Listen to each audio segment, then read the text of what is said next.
C by Gabriel Lawrence. The lights come up, and we see Martin and Jeffrey in Jeffrey's basement.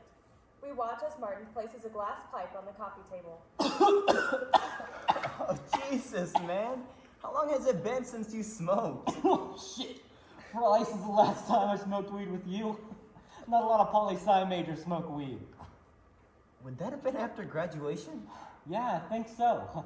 Oh my God, do you remember when we went back up to the school and you found a way onto the roof? I wonder if they found all those spray paint cans. Oh, fuck, man. High school was a hell of a time. Oh, I would never forget the day you got caught by the custodian. Not this story. My God, it's like every time I'm with you I have to hear this. Oh, sorry, I find it hilarious. You got caught banging Penny in the Jeff. gym bathroom. Can you send Martin right down to the office, please? Thank you. Martin looks visibly upset. Hey, come on, man. I'm just teasing. What do you say to a classic? Jeffrey pulls out a bottle of grain alcohol and 2 shot glasses and fills them both. No, man, I can't. I'm planning to see my mom tonight. Dude, come on. It's one shot. How many times have you driven blasted on this shit? And how many times did we nearly get killed doing it? Look, I have to keep my record clean. There's no chance in hell I'm getting to law school with a DUI. Jeffrey looks disappointed, but he understands. You got beer? Yeah, check the fridge. There should be a new pack. Martin begins to go towards the fridge. Oh, I forgot to tell you. I finally settled down and gotten an actual girlfriend. Really? That's great. I'm happy for you. What's the catch? Catch? What do you mean? Jeff, I know you. There's always a catch. What? Did you drop out of college? She's unemployed? Just tell me. Dude, there's no catch. She's not unemployed and she's in school. Wait a minute. How old is this girl? 16. As Martin begins to open the fridge, he looks at Jeff. My God, Jeff, how many times do I have to tell you this? You can't just do... Martin has fully opened the fridge, and out comes Tennyson, drinking a beer. Both characters look in awe as this Jester-esque character emerges into the basement and begins to look around. Uh-oh, I think I might have put the wrong stuff in the pipe. Who in the hell are you? Realizing what he's seeing is real, Jeffrey panics. Martin, where in the hell did he come from? Also, how did you get into my house? I just checked. I'm afraid you won't find the answers to my origin through mere conversation. Well, let's just say you may not know me, but I know the both of you quite well. Okay, Jeffrey, what kind of prank is this? I'm not about to just sit here and listen to this shit for It isn't hours. a prank. I have no idea who this guy is. Tennyson tosses Jeffrey a dime bag and hands Martin a beer. I think I'm good. Martin hands Tennyson back the beer. It's funny the things you draw the line at. Don't worry, I left more in the fridge for you. Tennyson hands Jeffrey the beer. Jeffrey takes a moment and downs the beer in stress, Okay, thanks. indicating towards the dime bag and the beer. But seriously, who in the hell are you? Think of me as a mediator, so to speak. Martin, looking stressed, goes to the fridge again and investigates. There's nothing suspicious about it, and he's perplexed how Tennyson was in it in the first place. He grabs a beer and takes a swig. Okay, but really, what are you? A spirit? A guide? I'm a little lost on why you're here. Sure, you can call it that. Now look, the two of you would do well to accept the fact that I'm here rather hastily. I'm here to help, and I don't plan on going away until this is resolved. Both Jeffrey and Martin look at each other and accept Tenson's presence shockingly quick. Almost as if it's a Exactly trance. what needs to be resolved. Well, I apologize for the rudeness of my nature, but I couldn't help but hear what the conversation was. Martin, what's your quarrel with Jeffrey's relationship? My quarrel? What are you, Shakespeare? My quarrel is that he's dating a 16-year-old. He doesn't have enough mind. Her mind isn't equipped to have consent to sex with a 23-year-old man. Tenson drops his disposition and begins to pretend to push up glasses and type on a keyboard. He mocks him in the way that a jock would mock a nerd in a bad teen movie. Jeffrey, seeing this and being offended by Martin's attack, joins in with Tenson. Are you serious? I have to deal with Nick Bottom, and now I have to deal with you doing it too? How immature are you? Jesus, I would expect nothing less from you. Jeffrey stops and recalls a memory. Go on. You're immature, Jeff. We both know this. You've acted like this the entire time I've known you. You just not equipped to make rational decisions, like not dating a 16-year-old. You're too unhinged. Need I remind you all the girls you'd bring over here? How many of them did you smoke out? How many of them had to have 6 shots before they'd even touch you? Didn't they want to come here for those things, Martin? As far as I'm aware, they consented to every action that happened in this basement. It's not as if Jeffrey himself wasn't intoxicated. Now, where's this imaginary moral line that's being crossed? It's not a moral line, it's the fucking law. He'd be absolutely fucked if any one of them tried to file a case on him, and he knows it. Well, if you're concerned with the law, then you should be perfectly happy with his current relationship. The age of consent in this state is 16, correct? Jeffrey indicates towards his substances. Yeah, and I haven't exposed her to all of this. I know I messed up, Martin. I'm trying to be better. The tension subdues until Jeffrey's memory sparks again. It's funny that you talk about the legality of sex and relationships, Martin, considering all the things I heard that went down between you and Soph. Martin tenses and is visibly shaken. Look, whatever you heard about Soph and I has nothing to do with this. It's unbelievable you'd even bring that up. And how the fuck do you know about it anyways? Tenson walks to Martin's side. Both Martin and Jeffrey are visibly confused, but Jeffrey continues his thoughts. Really? It has nothing to do with this? If we're airing out my dirty laundry, who's to say we can't do the same to you? It's no wonder you never told me about her. I had to hear the story from your sister. Bitch. She told me that you would make fun of her weight. It's not exactly like you're in shape yourself, Martin. Not being overweight is a health issue. Martin was barely caring for a significant other. Really? Is that why they never went out together in public? Is that why he wouldn't let her talk to her friends once they got in the way of her agenda? They were a plague on his relationship. They would constantly pressure and insist that Sophie leave Martin. Yeah, as they should have. How many times did you go out and sleep with other girls, Martin? Is that why you lied to her? Is that why you forced her to say they didn't see you with them? Shit. You say you don't want to drink and drive, yet turns out you have coke in your apartment. And when she confronted you about it, you gaslit her into thinking she made the whole thing up. Look, that was a buddy of mine. Martin, I never there's intended. no need to defend yourself. Jeffrey, be honest. How would you feel if someone was so attached to you that you couldn't breathe? She would stay at his house for days at a time without leaving, and heaven knows she wasn't helping with the bills. Not to mention the thousands of dollars in damages that were caused by her violence on a single night. Are you kidding me? Seriously? You're gonna bring up that night? Jeff, I know. Don't you fucking Jeff me. What the fuck did you expect?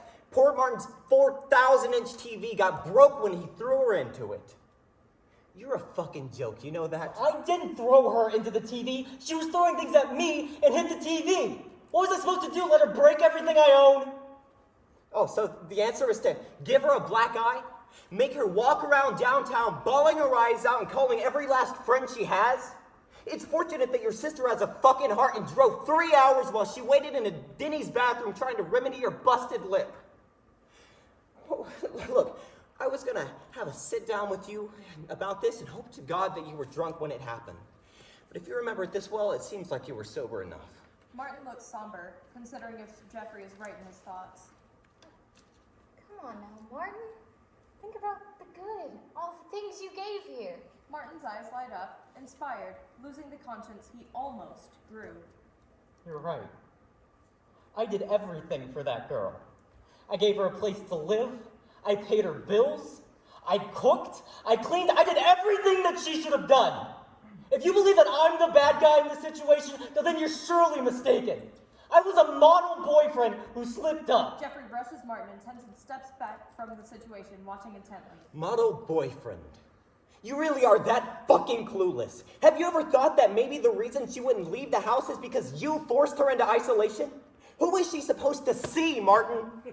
You wouldn't let her talk to her friends. Where was she supposed to go? You wouldn't let her leave the house alone. She felt more comfortable talking to your sister than you. Is that not telling you? She felt more comfortable with her. So how did you expect her to pay her bills? Look, I'm not surprised you got upset about the money. You always look down on my family for being broke. You would always bitch about things in the house that were broken. the water not being hot enough, the lights flickering on and off. But just because your mommy and daddy paid for everything doesn't mean you get to be an elitist prick. I'm not elitist. And I don't look down on you for being poor. I look down on you because you spend your money like a fucking junkie. How much money did you spend on weed, Jeff? Huh? If you had a financial advisor, you'd have the DEA so far up your ass you could taste them. All you do is bum money off your friends so you can buy drugs and whatever new video game you've been dying to play that day. Oh, and when was the last time you washed your sheets, you fucking mole rat? You know what? I couldn't tell you. But I'll say this. I've never had to wash blood off my hands because I beat the shit out of my girlfriend.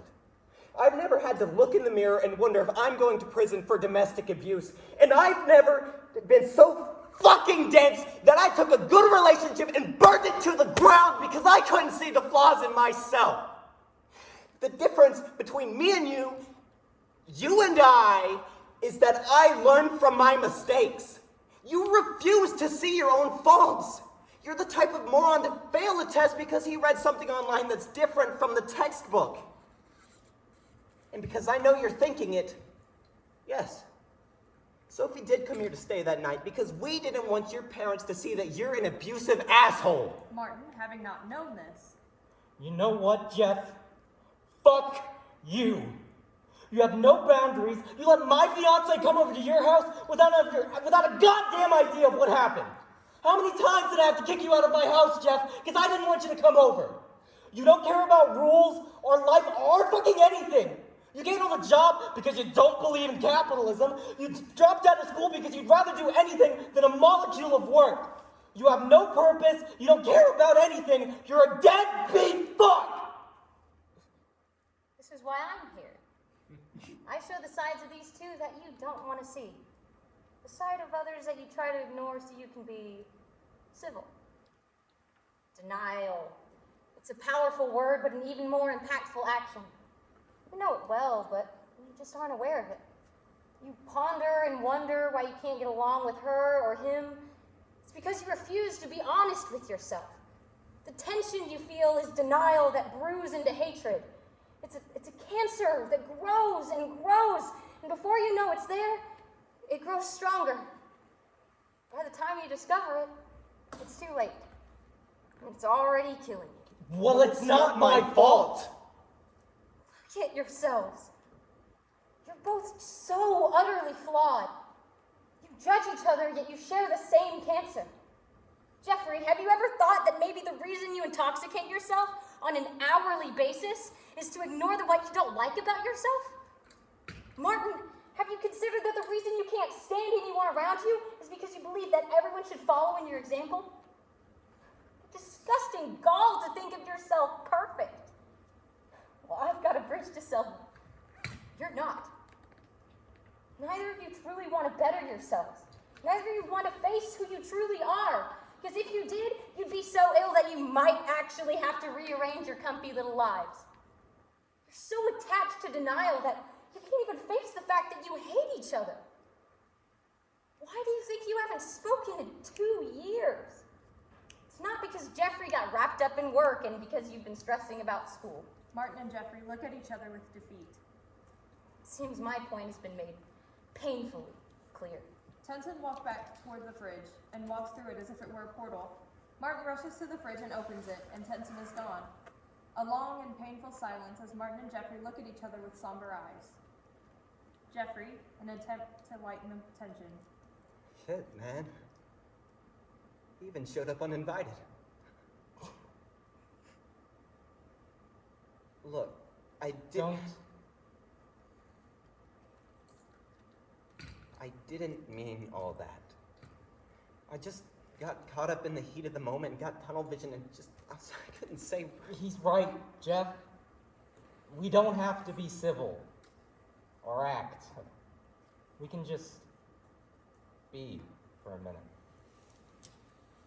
Martin, in an attempt to change the subject, he tries to lighten the mood. Do you remember that time with, what was her name? Miss Trainer? Oh, Miss Rayner. Miss Rayner, that was Martin, her name, I yeah. can't just You said let's not act. So I think we really shouldn't just...